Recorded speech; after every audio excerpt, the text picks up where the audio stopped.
And today I'm here with two of my colleagues. I'm here with Tara Blasco, who's the director of the Building and Enhancing Bonding and Attachment Clinic, the BEBA Clinic. And I'm with Mary Jackson, who is the president of the clinic. And we're getting ready for this beautiful new series in the online school. It's called Supporting Families to Integrate Their Birth and Early Experiences. And Tara and Mary are two of our speakers in that series. And Mary's talk is on the 17th of October. She's our opening speaker. And her talk's called Birth Preparation and Pre and Perinatal Somatics, Preparing Pregnant Families for Birth that Includes the Unborn Child. And Tara is a speaker later on in the series.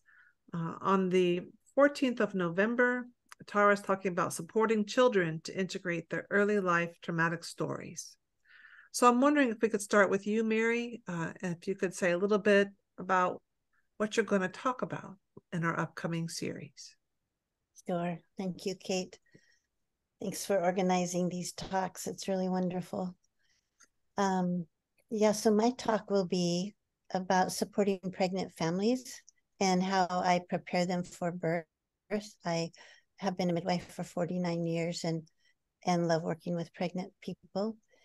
And it'll be also about how to include the unborn child in the preparation phase.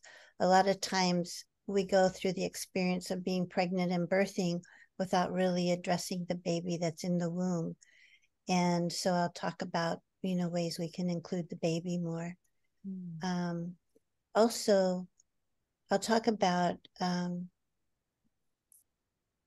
how when birth happens in the medical world, I think a lot of people really look at birth as the mother's experience. The mother is the one who has contractions.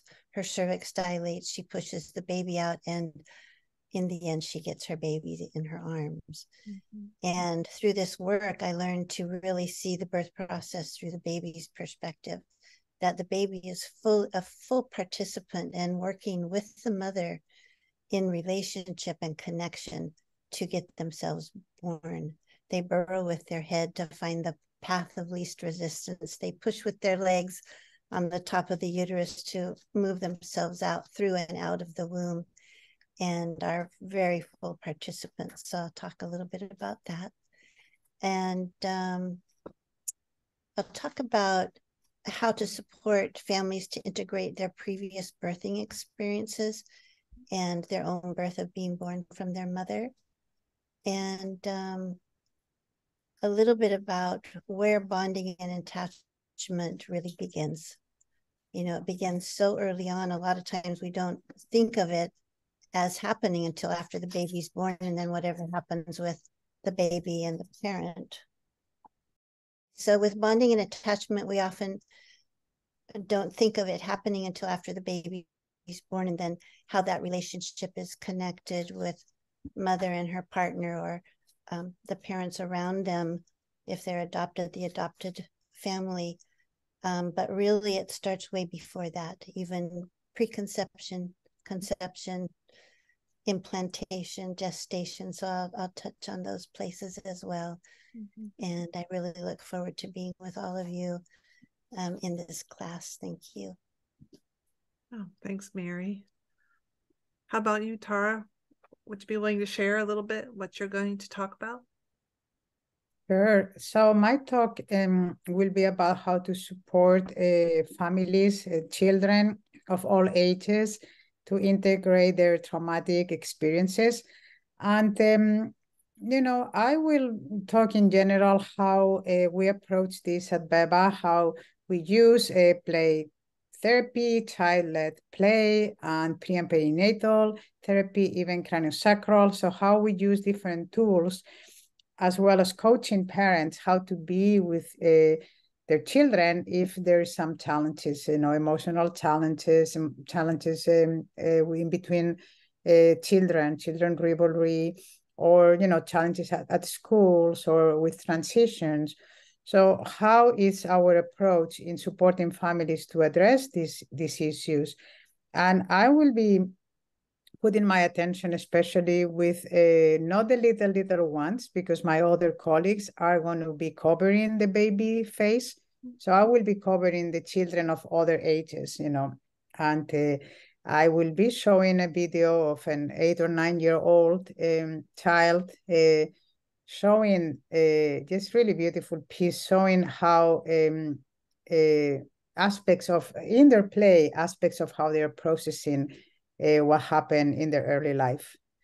And I think it will be about the separation and the time in the NICU. And so the child will be showing to the mom how that experience impacted him. And of course, it's not that the child is telling you, okay, I'm going to tell you my experience at the NICU. It's not that, you know, the child starts to play. And in that play, we start, and we know, I know the history, the mom knows the history. And so we start to have a wonderment if what the child is showing in present time is connected with something that happened before. And I might ask the mom, so what do you think? What does it make you feel? And the mom might start to have tears or start to share something of, oh, wow, that really makes me remember what happened in those, you know, weeks when he was taken away from me, and what I felt. And the child gets to show the mom and to feel how he was feeling. So it's a very powerful piece of work for people to understand how much children of all ages can remember their early imprints and how they can heal them in present time.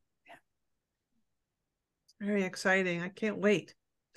Okay, good. Well, thank you all for coming on and telling and sharing with us what you're going to talk about in our new and upcoming series, Supporting Families to Integrate Their Birth and Early Experiences, which is a fundraiser for the clinic. Thank you very much. Thank you, Kate. Thank you so much, Dave.